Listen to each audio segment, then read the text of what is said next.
Hey, what's going on, gate parents? And all those kids at the gate joining. Hey, I just decided that I want to do a little discipleship about every week, especially after Sunday's teachings.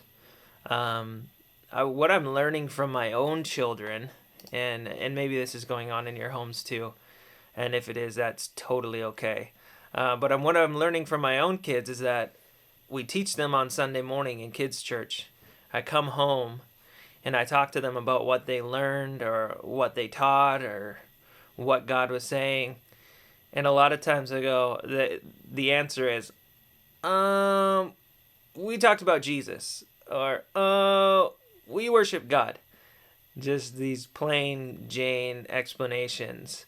And so I kind of want to make these videos just to enable all of you parents to disciple your kids at home, and for them to just go over what was taught, once again, just in the home. So this week we talked about being the greatest and what it really means to be the greatest. And we talked about Jesus and how in Matthew, I'm looking at my notes, Matthew 20:26 through 38, 26 to 28, sorry.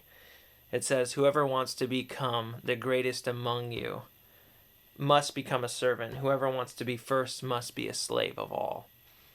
And we really hit on that slave of all part, meaning that Jesus wasn't pretending when he said that we're here to serve everyone. Jesus wants us to be these servants, these slaves, right? People that are willing to serve whoever God calls us to.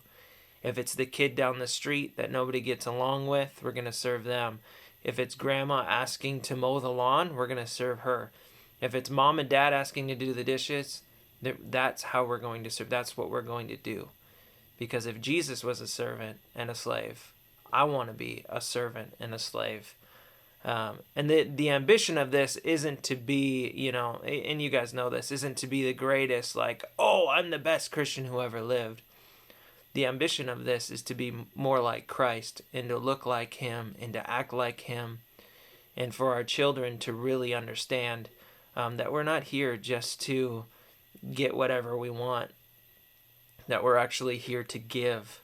And, in our culture, I think it's so easy to get.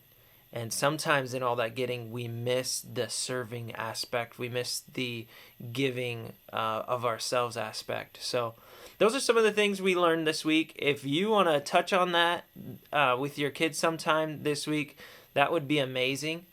We're really also, just as a theme in general for this whole year, we're talking about listening to God anywhere we are, or talking to God anywhere we are. So if your kids are on their bike, they can expect to hear from God. Or if they're playing an instrument, they can hear from God. Or if they're at practice, they can hear from God.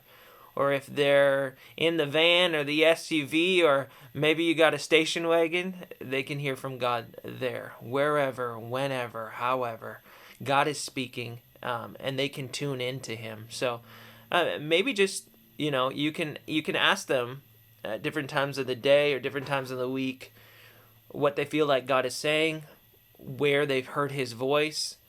And of course, this is a big one. This would probably be something that I'm going to push for the entire time that I'm a children's pastor, and that is daily devotions, daily worship times, daily prayer times with your family. So it doesn't have to be long, and it doesn't have to be awesome. Just look for a 5 to 10 minute window, or if you want to go longer, totally fine. Or if it's shorter than that, that's okay. Find a 5 to 10 minute window just to get with your kids, read the Bible, pray together. Ask your kids, this is working for us. Ask your kids, who is it in your life or at school or in your family or wherever that could really use prayer. And it seems like they respond well to that. So you guys are awesome. I love being a pastor with your kids, being your kids' pastor, and yeah, go out and give them heaven.